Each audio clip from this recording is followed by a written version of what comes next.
Noch 3 Spiele in dieser Saison. Die nächsten beiden können wir sehr, sehr entspannt angehen, denn wir sind schon deutscher Meister. Wir haben es geschafft. Letztes Auswärtsspiel jetzt bei Werder Bremen. Jetzt gilt es schon so ein bisschen in den Flow reinzukommen fürs Champions League Finale. Das ist unser großes Endspiel am Ende dieser Saison. Das Beste kommt zum Schluss. Der Gegner wird dort der FC Barcelona sein. Auch den haben wir schon in der Ligaphase einmal bespielt. Genauso wie Bologna, genauso wie den AC Mailand. Real Madrid nicht, aber die haben wir dann auch aus dem Weg geräumt. Ja, und jetzt gilt es halt einfach, ja, Wettbewerbsverzerrung zu betreiben. Nein, nicht zu betreiben, um Gottes Willen, nicht zu betreiben.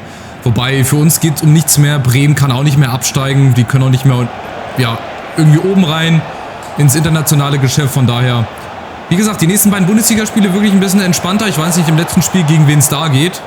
Da müssen wir halt dann auch nochmal gucken, dass wir dann möglichst 100% geben. Und halt uns schon mal ein bisschen einspielen fürs Finale in der Champions League. Und dann war's das. Und das neue, ja, Trikot, sowohl heim als auch auswärts, wird wieder von euch bestimmt. Das Voting läuft, glaube ich noch. Oder vielleicht ist auch schon eine Entscheidung gefallen. Aber auf jeden Fall, wenn das Voting noch laufen sollte, dann macht da gerne nochmal mit. Schönes Heim- und schönes Auswärtstrikot für die nächste Saison. Und die erste schöne Chance durch Hugo Duro. Ich finde, bei den Trikots, da wurde wieder ganz, ganz gute Arbeit geleistet. Ich hätte jedes gerne genommen. Aber ihr als Community, ihr entscheidet, ihr habt die Wahl, welches neue Heimtrikot, welches neues Auswärtstrikot sollen wir denn benutzen für die nächste. Und dann höchstwahrscheinlich auch letzte Saison mit der Eintracht, weil dann beginnt auch schon bald wieder das Voting für die neue Karriere in EAFC 26. Also ihr seht, wir kommen von einem Karrieremodus in den anderen. Wir machen einen sauberen Übergang. Und da bin ich auch wieder gespannt, für wen ihr euch entscheidet. Da geht dann das Voting, denke ich, auch bald los. Da werdet ihr dann aber noch informiert, wie es laufen wird. Jetzt kommt Bremen über Duxch. Ja, auch eine schöne Chance. Der Eckball, oh, sehr gefährlich. Achtung, müssen wir gut klären, weil gegen Barcelona weiß ich nicht. Ich weiß, wie gesagt, auch nicht, wie die spielen.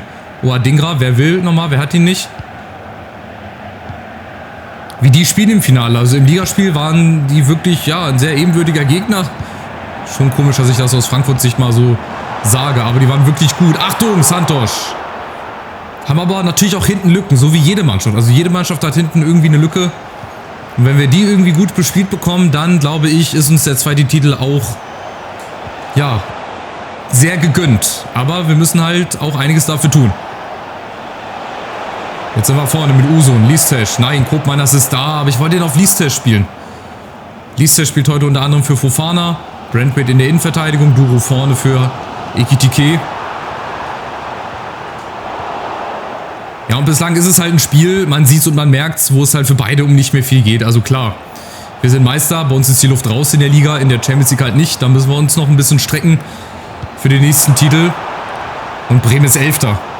Die haben auch eine gute Saison gespielt, haben nichts mit dem Abstieg zu tun gehabt. Der wird allerdings richtig interessant, weil da 4, 5 Mannschaften drin sind, die da noch drum kämpfen um den Liga-Verbleib. Holla die Waldfee, schönes Tor. Natürlich. Can Usun. Der schraubt auch weiter in seinem Tore-Konto. Vielleicht spielt Ekitike die zweite Halbzeit, dass er auch nochmal eine Chance hat, vielleicht ein Tor zu schießen.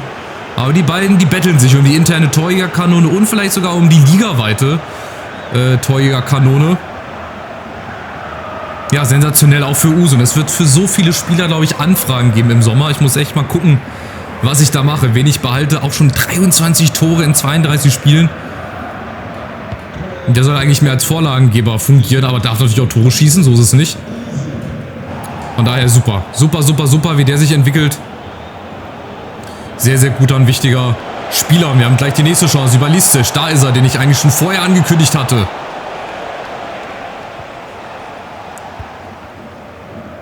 Ja, und Bremen mit ihrer Fünferkette, die kommen da hinten nicht so ganz gut mit zurecht. Also vorne haben sie auch Chancen schon gehabt, klar, durch Duxch. Aber irgendwann ist dann auch mal genug. Achtung, Demetrio, da kommt er jetzt nicht hin. Keke top. Aber auch nichts Gefährliches. Das ist zwar okay, ja, ein Abschluss, aber nichts, wo wir uns jetzt großartig vor fürchten müssten. Bislang, wir gucken mal, Usun, ein schöner Ball, könnte abseits sein. Nein, ist es nicht. Duro macht nochmal einen Schlenker. Oh, na ja, selten diese Umleitung hier. Achtung, Duro gegen Reis. Weil das klappt halt auch nie. So dieses Schussantäuschen brauchst du eigentlich gar nicht machen. Aber ich habe es mal probiert, weil, wie gesagt, das ist ein Spiel, Wo man merkt, da ist die Luft vielleicht so ein bisschen raus, aber natürlich will ich gewinnen. Und vielleicht auch nochmal ein schönes Tor schießen. Oh. Da habe ich nur das Netz wackeln sehen und den Regen vom Netz runter. Ich habe gedacht, jetzt ist es soweit. Entweder Scorpion-Kick-Tor oder Fallrückzieher-Tor. Vielleicht heben wir uns das ja fürs Champions League-Finale auf, aber das, nicht schlecht. Schöner Schuss, schöner Versuch von Duro da.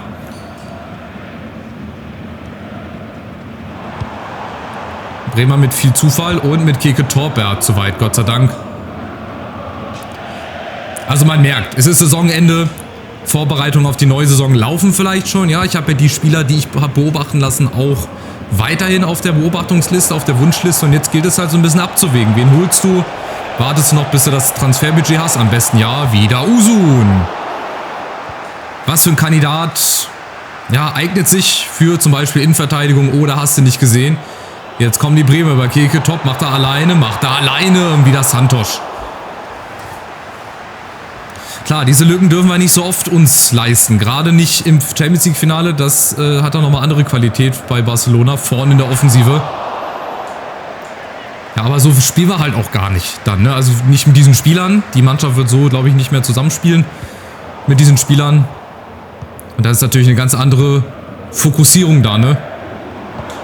Jetzt sind wir schon so weit gekommen in der Champions League, jetzt müssen wir auch durchgehen. Müssen wir den letzten Schritt gehen. Aber jetzt, Achtung, wieder Bremen und wieder Keke Top. Also der hat jetzt 3-4 Chancen in den letzten Minuten.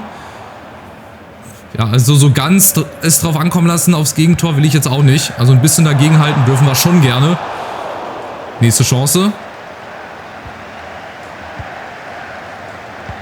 Und dann geht es erstmal, ja, mit der Führung in die Pause. Ist okay, denke ich. Ist jetzt nicht hoch verdient. Also wir spielen jetzt hier keine Sterne vom Himmel oder schnüren Bremen der Verteidigung ein. Aber ihr seht, ausgeglichene Schussstatistik. 1:2 zu 1:2. Also Bremen hätte auch schon ein Tor schießen können. So, jetzt gucke ich mal. Ekitike, habe ich den mitgenommen? Bist du dabei? Er ist dabei. Aber Duro ist noch... Ja, den lasse ich nochmal. Den kann ich ja nicht jetzt einfach schon rausnehmen. Die Überlegung war ja auch mal mit einem 4-2-2-2 zu spielen. Dann habe ich eine Doppelspitze mit Duro und mit Ekitike. Dann mit Can Usun und eventuell Fofana oder Listes. Adingra hätte ich ja dann auch noch auf der Bank. Also es gibt viele Optionen. Viele Möglichkeiten, viele Optionen, wie diese Mannschaft aussieht dann in der neuen Saison. Ich bin sehr, sehr gespannt. Jetzt kommt, Adingra ist halt wegen dem Regen, dass der Ball liegen bleibt. Nächste Chance, Listes mal von weit. Warum nicht? An die Latte und mit dem Kopf und das Tor. 2:0. Ein bisschen kurios, wie es entstanden ist, aber wie es dann am Ende fällt. Jungs und Mädels, ganz ehrlich, da fragt hinterher niemand mehr. Da kräht kein Haar nach. Und geplant war es natürlich auch nicht. Schöner Schuss erstmal gegen die Latte und dann reagiert er am schnellsten. Da sind 2, 3 Bremer um ihn herum. Der ist auch jetzt unbedingt nicht so kopfballstark. Ihr seht, der hat eine 70 bei Kopfballpräzision. Dafür geht er aber sehr gut hinten rein ins Langeck. Und ob den Reis jetzt unbedingt auch durchlassen muss, der war vielleicht auch haltbar. Sah ein bisschen komisch aus, die Flugbahn. Aber gut, 2:0. Kurz nach der Pause ist ein sehr, sehr gutes Zeichen. Sehr, sehr wichtig und so geht es hoffentlich auch weiter. Vielleicht legen wir jetzt noch ein paar Tore oben drauf. Ich will natürlich noch die 100-Tore-Marke knacken. Ob das jetzt in der Saison noch klappt, werden wir sehen nach dem Spiel. Nächste Chance, Usun, Listes. Allein gegen alle schafft das. Ja, nee, mit dem Kopf durch die Wand ist nicht immer. So, und dann vorne Dimitrio. Auch der wird viele Angebote kriegen. Ist halt auch erst 18 oder 19. Also auch der hat noch seine ganze Karriere vor sich. Und Bremen kommt wieder über Keke Top. Das ist zwar alles, wie gesagt, schön und gut, aber nichts Zwingendes. Aber Keke Top hat, glaube ich, auch ein gutes Potenzial. Der würde also auch noch seinen Weg gehen. Nächste Chance, Fofana kommt nach vorne. Ja, Duro ist frei. Ja, super, da ist ganz schön viel Platz. Und dann ist es wieder Reis, der mit unter anderem auch wieder bester Bremer ist, muss ich jetzt einfach mal dazu sagen. So, jetzt können wir noch mal eine halbe Stunde lang mit Ekitike und Usun vorne spielen. Dann würde ich Skiri reinbringen für Fofana, Buta für Rega. Das können wir jetzt ganz problemlos hier alles machen. Paxton Aronson vielleicht für Usun. Ja, genau. Und dann gucken wir nochmal im letzten Ligaspiel, dass wir da die Startelf vielleicht auch fürs Champions League Finale stellen, um uns schon mal so ein bisschen einzuspielen. So. Ecke kommt, guck mal, Dimitrio. Ja, da muss ich auch irgendwie gefährlicher werden. Entweder hole ich mir einen, der auch wirklich mal Standardsituationen schießen kann. Sowohl Ecken als auch Freischüsse dann natürlich. Weil Freistoßschützen habe ich echt gar keinen. Wir haben zwar Koopmeiners, der das gut hinkriegt, laut Stats, aber da kommt irgendwie auch nichts Gutes bei rum. Das ist auch unter anderem eine Baustelle, die ich vielleicht gelöst bekomme im Sommer. Ich kann es nicht versprechen. Ich verspreche eh nie was, weil ich nicht möchte, dass, wenn ich es nicht halte, dann irgendwie blöd rüberkommt. Aber ich hab's vor. So ein Spielerprofil fehlt uns, glaube ich, noch. Bremen kommt über Deman unten. Achtung, Buta. Duxch hat sich auch ein bisschen fallen lassen. Wer geht drauf? Ja, abgefälscht. Also Bremen spielt nicht schlecht, ja, davon mal abgesehen. Aber dann so im letzten Drittel ist das nichts Zwingendes. Ganz anders vielleicht bei uns. Über Listisch, Ekitike. Ja, schade, dass er den nicht durchkriegt. Wenn die Bälle noch ein bisschen genauer kommen, durchgesteckt, dann sind wir noch gefährlicher vom Tor, als wir jetzt sowieso schon sind. Also ich meine, ich habe über 90 Tore geschossen. Was bin ich ja eigentlich am Rummeckern? Die paar Spiele, die wir mal hatten, wo wir nicht gut gespielt haben, die kannst du an einer Hand abzählen. Ehrlicherweise, Ekitike. Koopmeiners, oh, da nehme ich den Freischuss gerne mit. Ja, um das nochmal zu demonstrieren, wie sehr wir einen Freistoßschützen brauchen. Gibt wahrscheinlich gelb. Ja, gelbe Karte, alles gut. So, Stats sind ja bei ihm gut. Wenn wir mal drauf gucken bei Koopmeiners, ne? 79 Freischusspräzision, 85 Kraft. Ich setze halt viel auf die Kraft. Vielleicht mal so ein Flatterball, Innenriss-Effet. So. Wir schauen mal, wo er hinkommt. Einfach mal durchdrücken. Und gib ihm Kopf. Gute Reise. Oh ja, der ist schön geflattert. Aber ins Tor, der muss mal ins Tor flattern.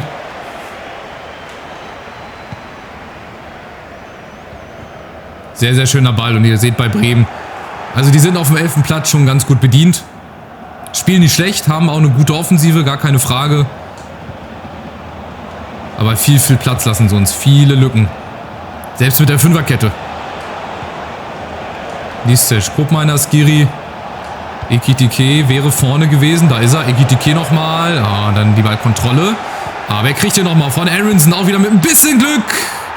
Und ein bisschen Zufall. Aber ja, das Glück des Tüchtigen, weiß ich nicht. Das passt so zu unserer Saison. Uns springen halt die Bälle oftmals vor die Füße. Wir verarbeiten sie gut und spielen es dann halt auch sehr konsequent zu Ende. Hier, das meine ich. Klar, dass wir da auch Glück haben. Ja, Aronson reagiert dann schnell. Ekitike rechts wie links mit dem Kopf. Ich glaube, der wird Torschützenkönig.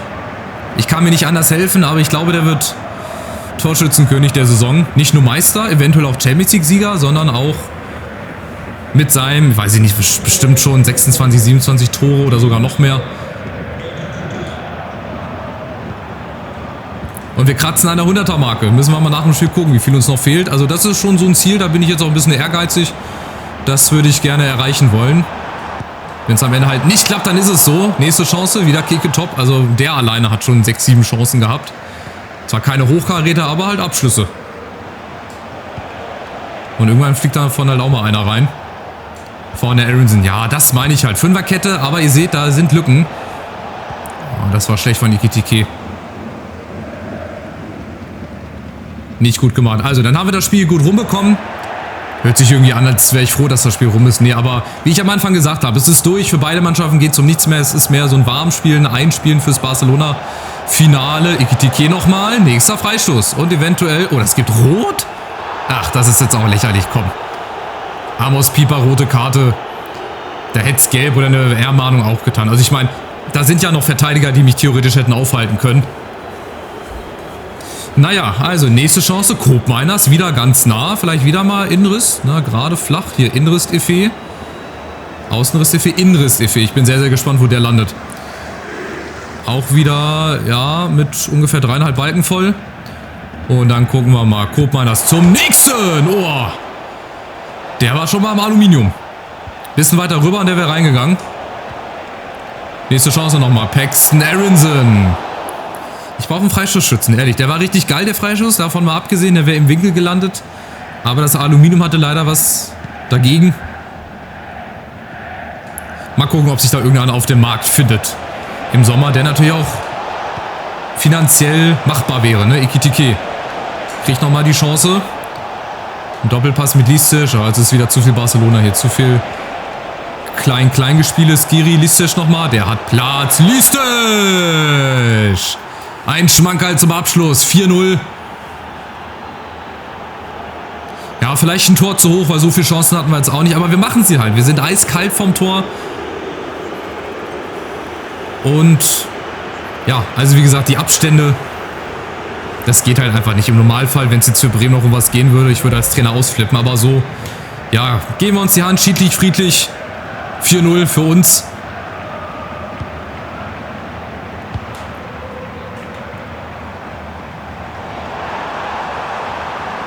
Bremen doch nochmal vielleicht mit dem Ehrentreffer. Flanke kommt, Santos ist da. Also unter dem Strich ein nie gefährdeter Auswärtssieg, denke ich mal. 4-0, schön im letzten Auswärtsspiel.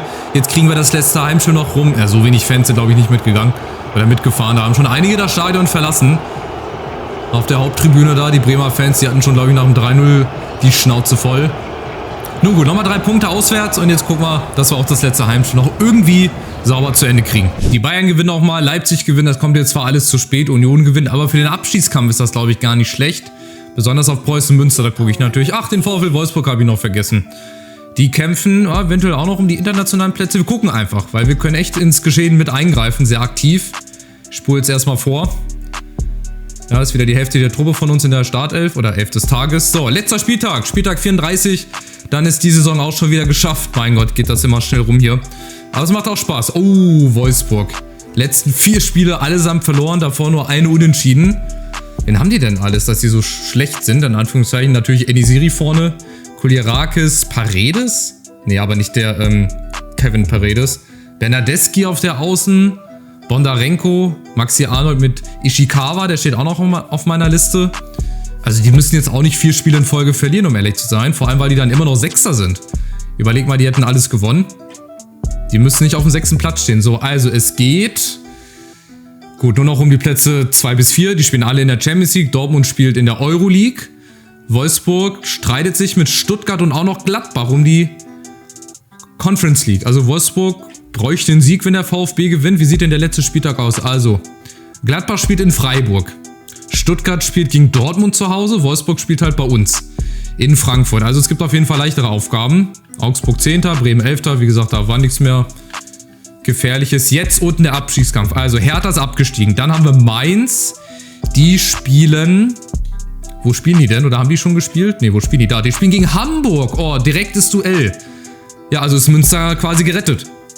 Nein, sind sie nicht. Quatsch, um Gottes Willen. Münster spielt gegen Union. Wenn Hamburg nämlich gewinnt und Münster nicht, spielt Münster Relegation. Also Münster kann schon mal nicht mehr direkt absteigen. Die spielen Relegation maximal. Mainz muss gewinnen. Hamburg reicht ein Remis für die Relegation. Die Kölner können auch noch reinrutschen, wenn Hamburg gewinnt, wenn wir gewinnen, wenn die Kölner in Augsburg verlieren. Also es geht zwischen Köln, Münster, Hamburg und Mainz. Spannender Abstiegskampf, oder? Und oben, wie sieht es bei uns aus mit den Toren? Wir haben 98 Tore. Also 2 müssen wir noch schießen gegen Wolfsburg, dann haben wir die 100 erreicht. Hätten dann 80 Punkte und ein wildes Torfeld ist, wie gesagt, von 100 zu 54 oder 53. Wir lassen das mal auf uns zukommen. Also letztes Heimspiel gegen den VfL Wolfsburg, Turnierpreisgeld. Habe ich noch gar nicht gesehen. Ach, für die Champions League. Ich dachte schon für die Bundesliga. Und dann gucken wir auch im nächsten Part schon mal ja, auf die Statistik. Wir haben die anderen Ligen gespielt, bereiten uns auf die Champions League vor. Also wird der nächste Part etwas länger gehen. Und dann, ja, schauen wir mal. Also macht's gut, bis zum letzten Heimspiel gegen den VfL Wolfsburg. Ich freue mich, wenn ihr natürlich mit dabei seid. Macht's gut. Ciao, ciao.